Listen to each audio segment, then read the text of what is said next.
is leading the innovation group.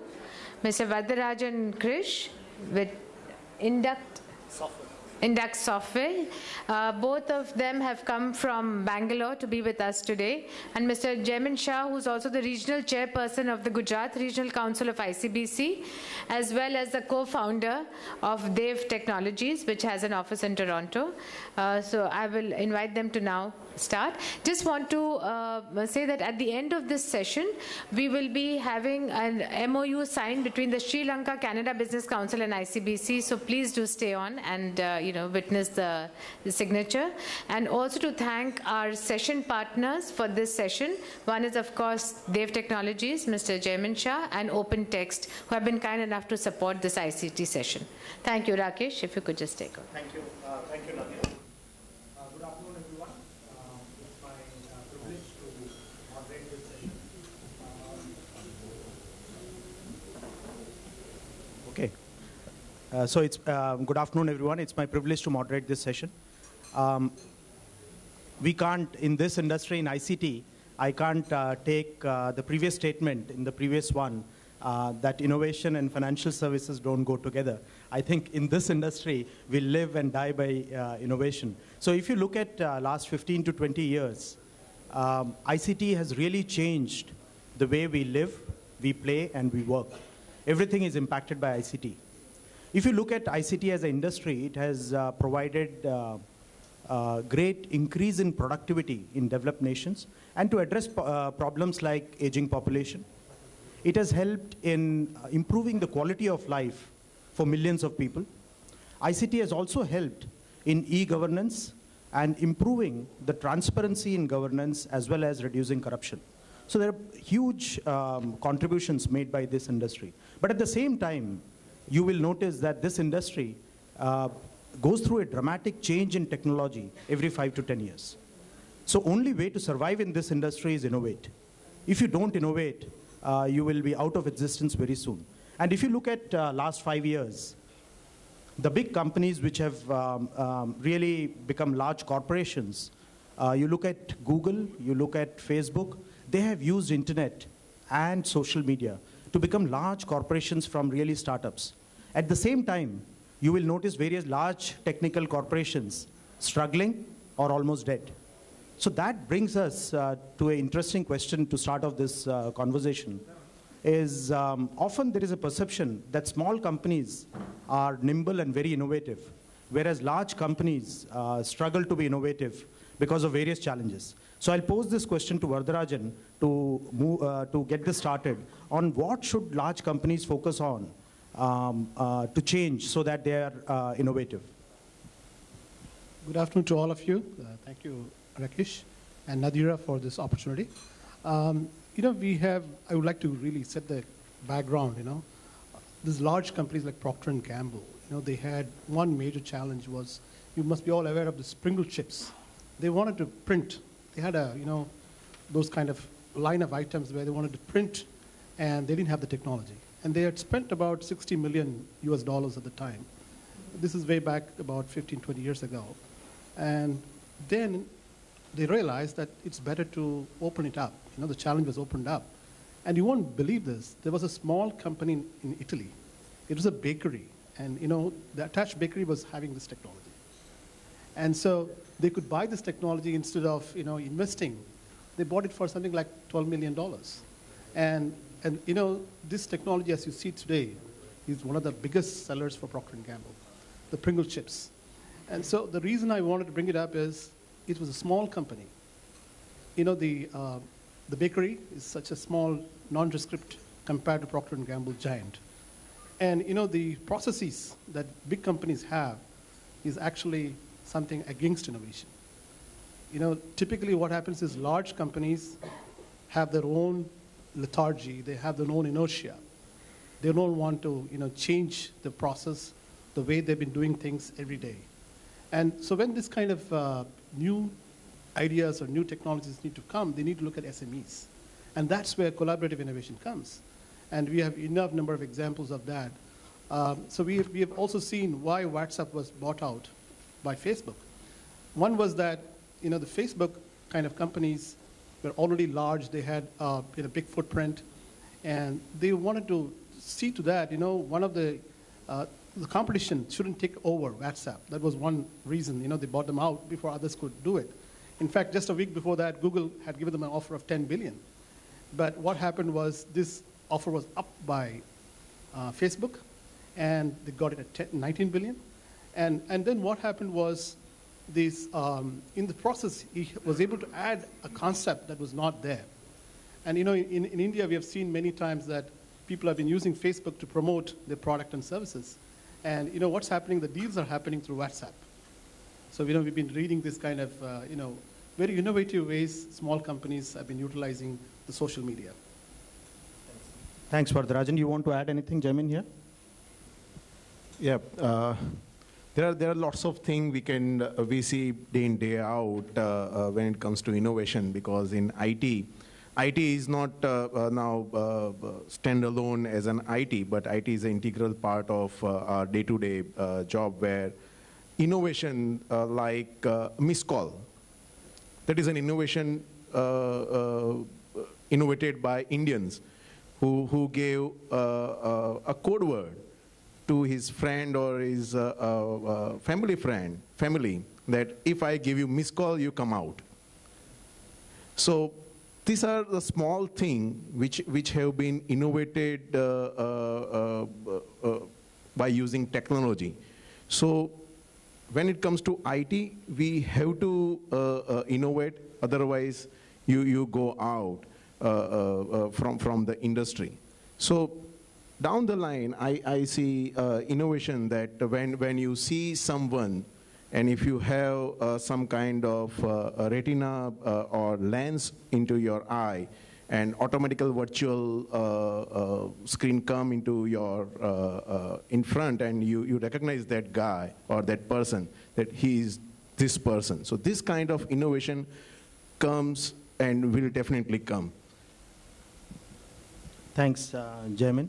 One of the things to lead on to from here is that if you see, I've referred to some research, and they say that in the next 5 to 7 years, innovation would drive, business and technical innovation would drive $250 billion worth of business, right? And at the same time, you notice that a lot of Indian IT companies have done exceedingly well in the last 10 to 15 years. But a lot of that success of Indian IT companies is driven through outsourcing and offshoring. And I was at the NASSCOM event recently, leadership event, and the general thought was that the wave of outsourcing and offshoring is really matured. And do we have a second wave coming? And are we ready in ICT to tap into the second wave? And the second wave really is through technical innovation and business innovation. If you see the biggest trends in IT industry today are, it's an acronym which we are infamous for the industry, is SMAC, which is social media, mobility, analytics, and cloud. So these are the new trends. And other than that, there's a fifth trend, which is Internet of Things, or M2M, you call machine to machine. So these 5 trends, there is analyst research pointing that by 2020, there is $225 billion business which Indian IT companies can tap into if they invest into these technologies.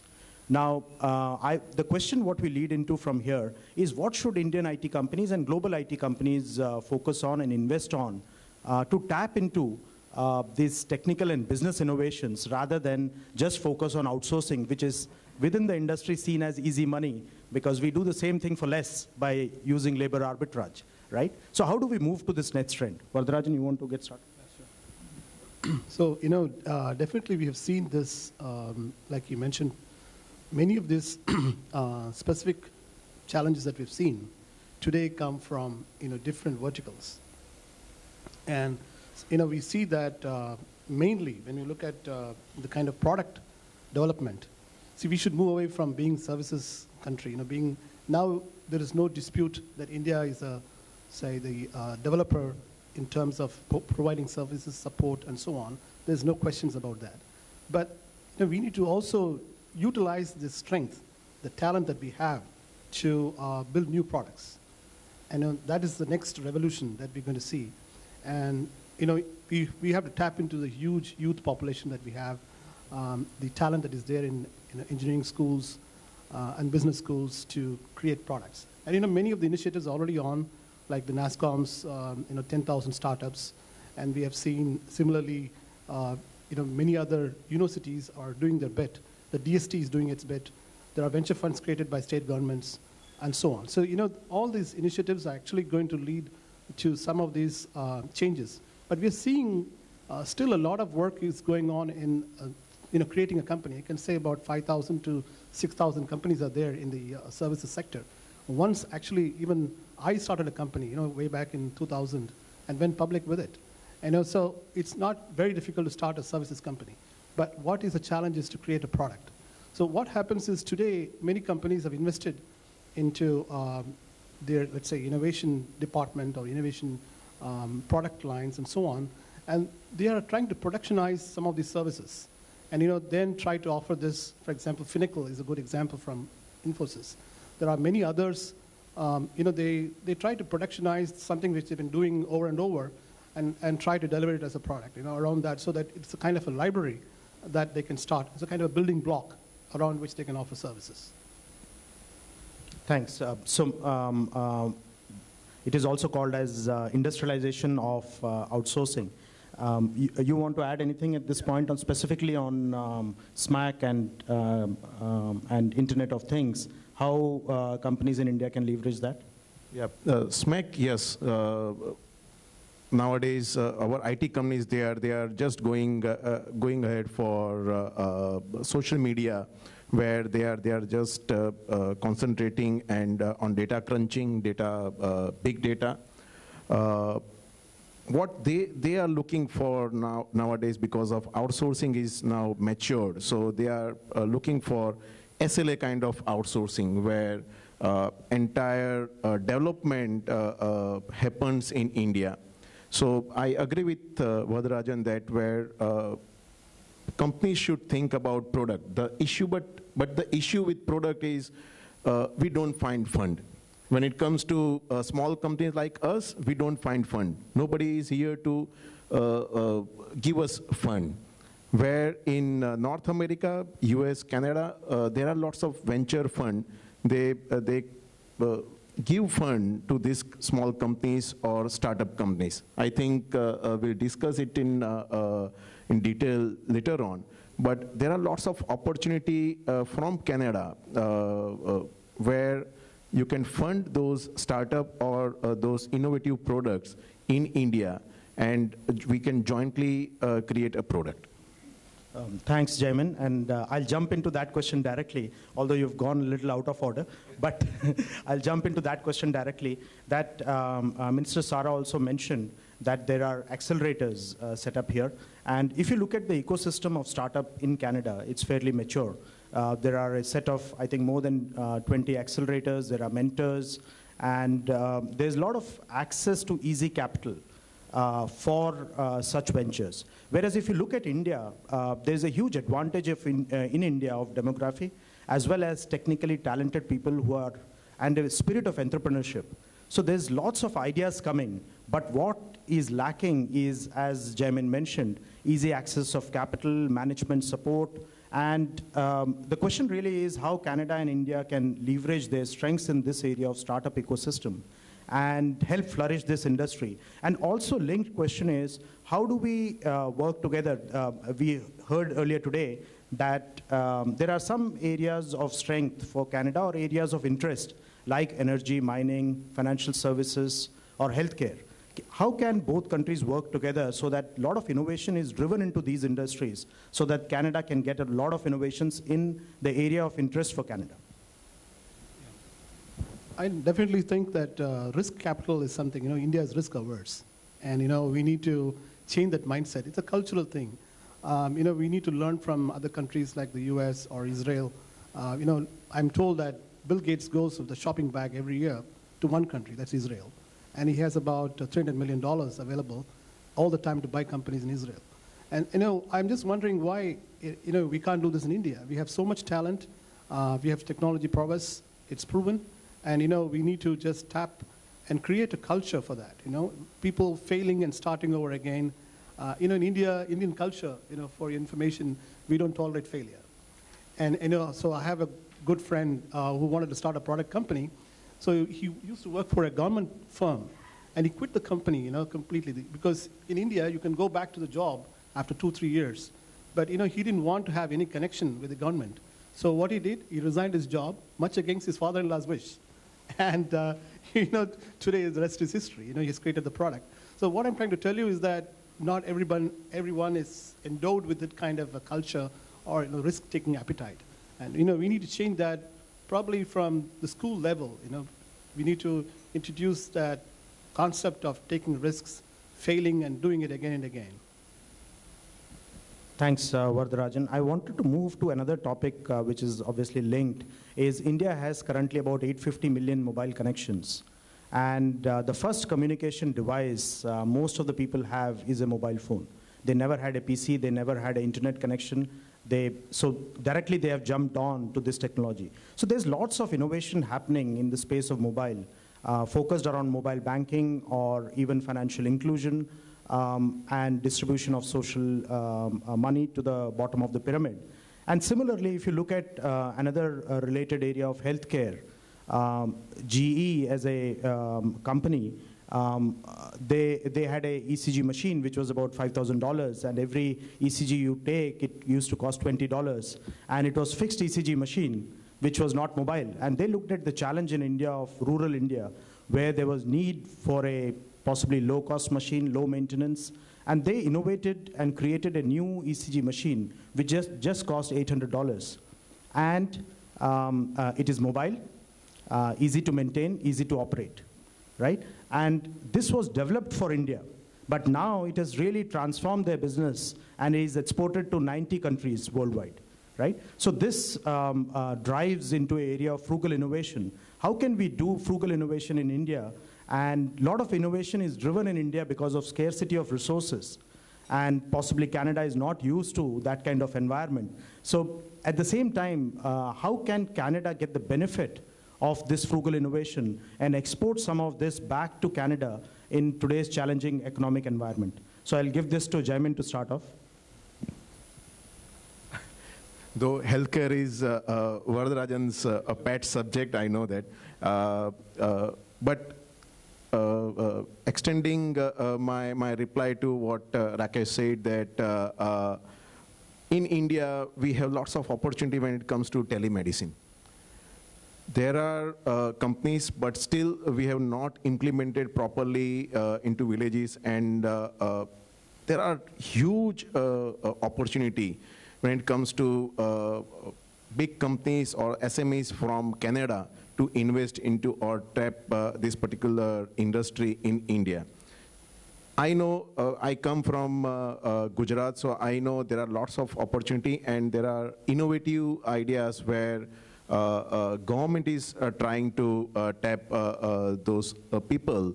But coming back to telemedicine, I see huge investment where, Sarah, you can bring those technology company from Canada, and we can find a proper partner over here. But when it comes to healthcare, let Vardarajan give. Yeah, I'll just add a few more lines because I'm sure he will cover it in great detail before I go to him. Two challenges with respect to healthcare which Canada faces at this point of time. Obviously, there are many challenges in India as well. But one is around aging population. Life expectancy in Canada is 81 years. And there's 15% of population which is aging population. And another challenge is it's a vast country with a small population. So there are remote communities, and make healthcare available to all those remote communities. That's a challenge. So what I wanted to pose really to a question to Vardarajan is that currently Canada invests about more than $200 billion annually. So how, I know you have done a lot of work in collaborative innovation and open innovation in the space of healthcare all over the world. So how India and Canada can benefit from collaborative innovation and open innovation in the space of healthcare? Thank you. That's a good question. See, we have built something called the Open Innovation Center for Healthcare in India. This is one of its kind. What we have done is we brought all the stakeholders. It is like universities, research institutions, healthcare companies like Siemens, Philips, and GE together. And we have posed some of the challenges. And even the government institutions like the Jawaharlal Rural Health Mission is involved. And we have seen that some of the challenges that we find in India are very unique, but this could solve some of the problems overseas.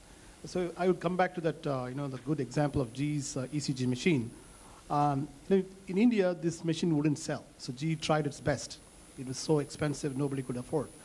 And what they did was they realized they don't have to have so many buttons on the ECG machine. All they need was an on-off and a print. And so they just modified the screen, and the rest is history, as they say. And this is one of the best-selling products for GE in Europe. Can you believe that?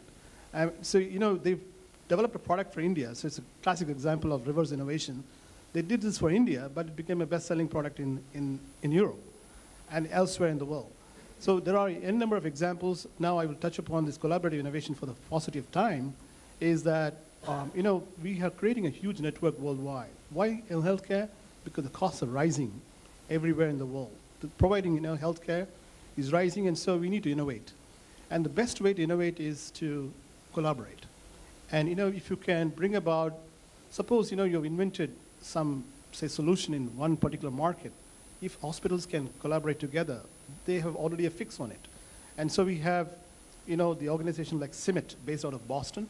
They have MIMIT in the UK, which is part of the NHS, which is the largest hospital chain, and Mass General in the US, which is again one of the largest hospital chains. And then we have in Norway and elsewhere in the world. So we have created something called the healthcare network, or the healthcare community. And so let's say that you have a challenge, in India, they could post it to this network and then get a fix for it. And instead of trying to invent the whole thing over and over and again. So one of the ways to reduce cost is to collaborate, and then innovate together. Instead of, trying to invest into the same issue, same challenge, and trying to find solution. If everybody could work together, if the best brains could work together, this is an example of collaborative innovation. And likewise, you could extend this to any other vertical, and we have succeeded there in other verticals too. But I would take that later on. But right now, I would like to let's say limit it to healthcare, because it's so important for worldwide challenges today.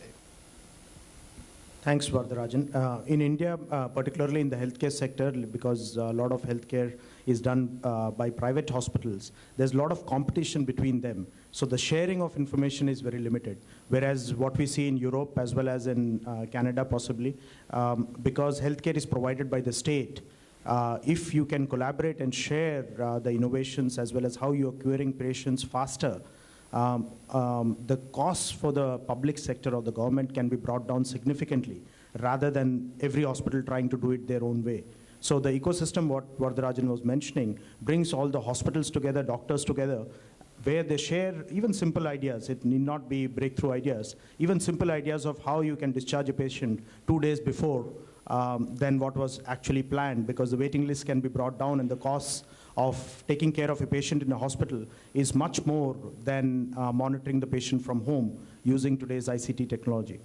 Another area what I wanted to cover today is governments are seen as slow in adopting ICT in their providing services to the citizens.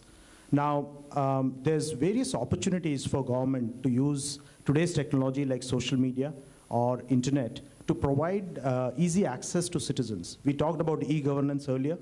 There are some initiatives which are successful, like in UK, there is a portal called Fix My Street, which is, as local community, you can go and complain about potholes on the street, street lighting, and all those things, and the community can act on that. And similarly, you have seen locally in India as well that for disaster management, ICT is a great help, because in Orissa, recently the cyclone, you would have read about it, we evacuated about 1 million people, and the casualties of Cyclone Feline were very low. And what was used, no high-tech technology, obviously, it was SMS.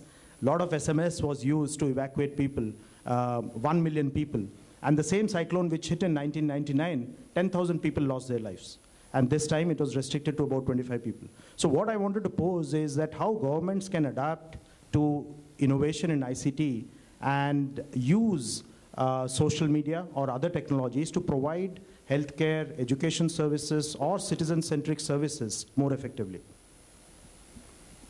Yeah, I agree with Rakesh. If you read today's Mint, there is a article that in Orissa, they are informing villagers through SMS how elephant they are migrating from one place to another place. So this is a simple technology which they are using, but by this way, they are saving lots of crop and lots of human lives. So when it comes to e-governance, it is like a good governance. It is like a maximum governance, minimum government.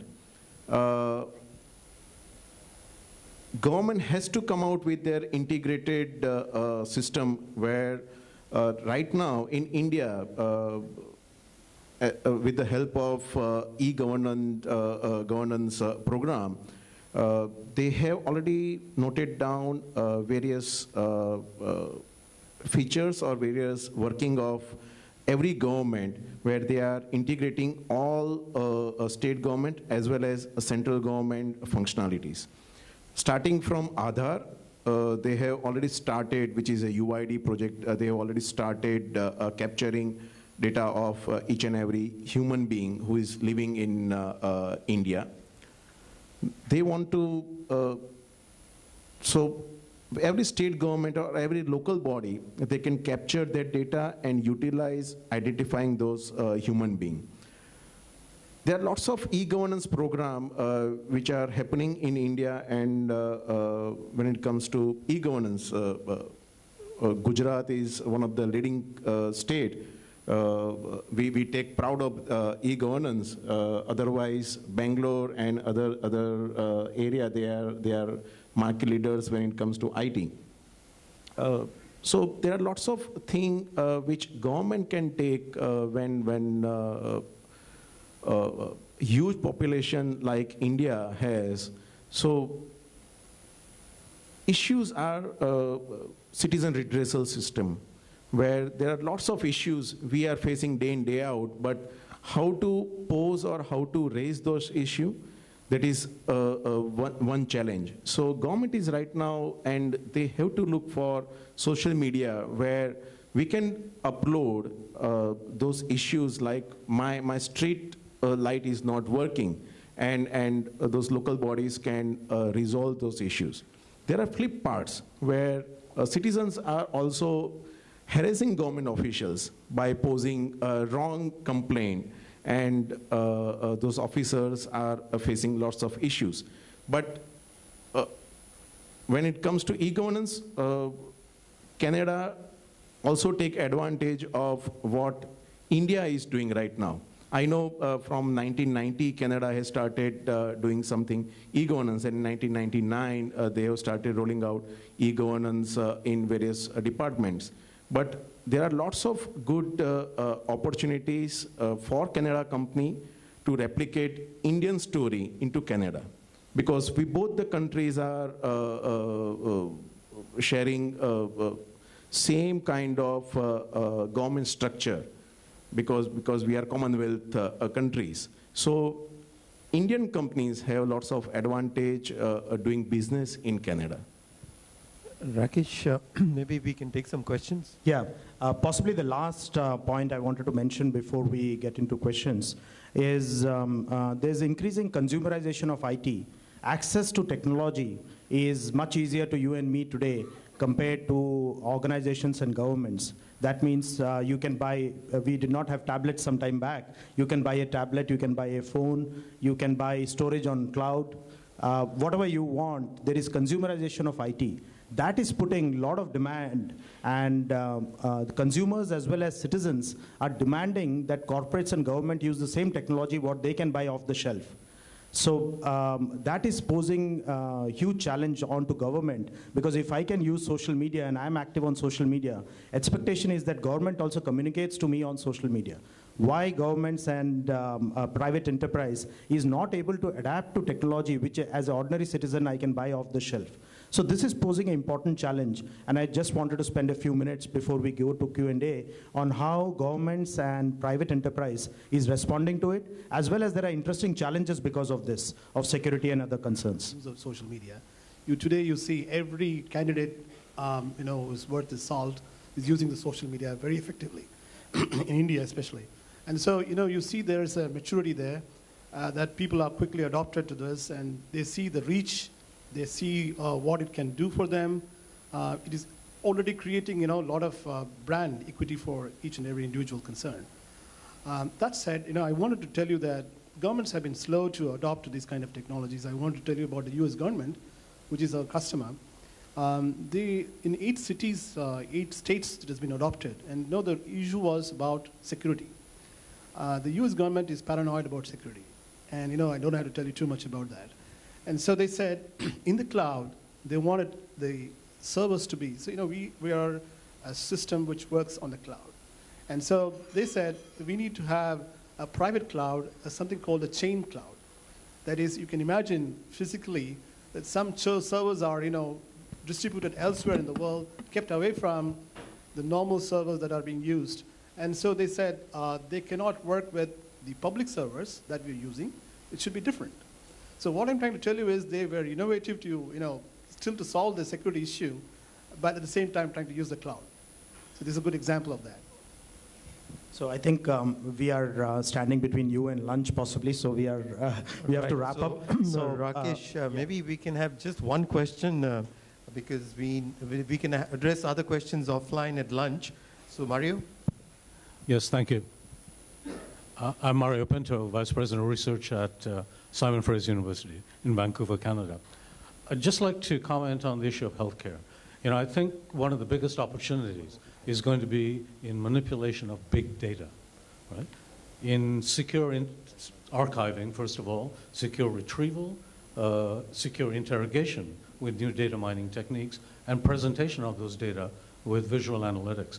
And I think here we have an opportunity for tremendous innovation between Canada and India. In Canada, we have already started the exercise to develop a national strategy for big data involving government organizations, universities, etc. We have some of the best data miners in the world, rated by Google.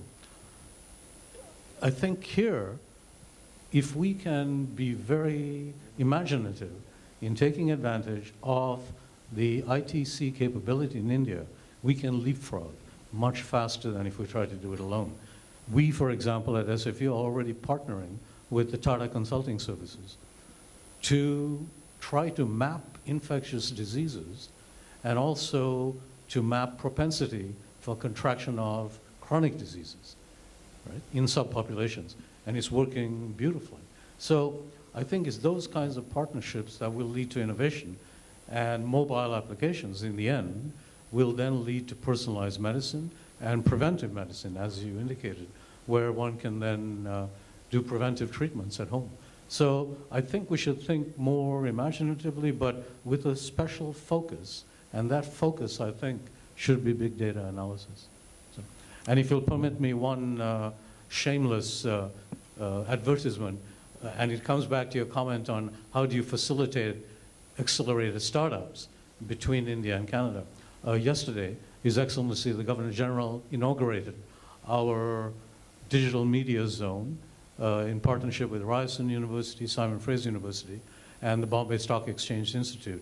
And this is an experiment that we decided would be worth doing to start up companies in India, and where we would provide soft landing pads for Canadian companies in India, and vice versa. We would then invite the Indian companies to our venture labs and our DMZ in Canada. So that would provide access to different markets. It would provide access to different capital. And so it's an experiment, and I don't want to give the impression that we're flying with this, but it's an experiment worth doing. It's where we really combine forces. So, thank you. I would understand that's not a question, that's adding to our discussion. So thank you very much. But I would like to conclude, before Nadira concludes, that I think we covered this topic in detail, and we discussed how large companies can partner with small companies to innovate and continue to innovate. Otherwise, these companies would become irrelevant. I don't want to name the companies here. You know, many companies have become irrelevant over the last 10 to 15 years. And also, how governments can use the power of innovation in ICT to provide better healthcare, better education services, citizen-centric services.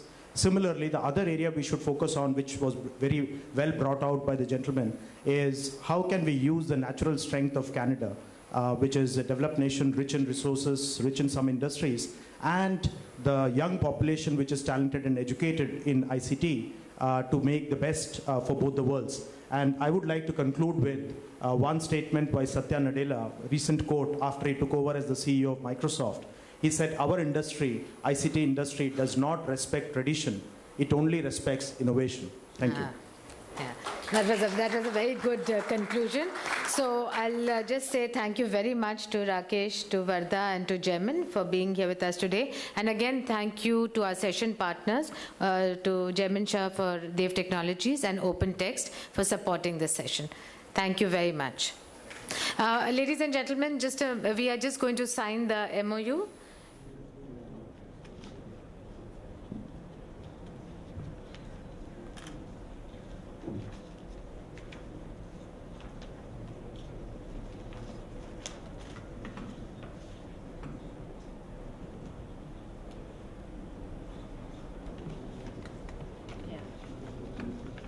So let us, I think. Yes.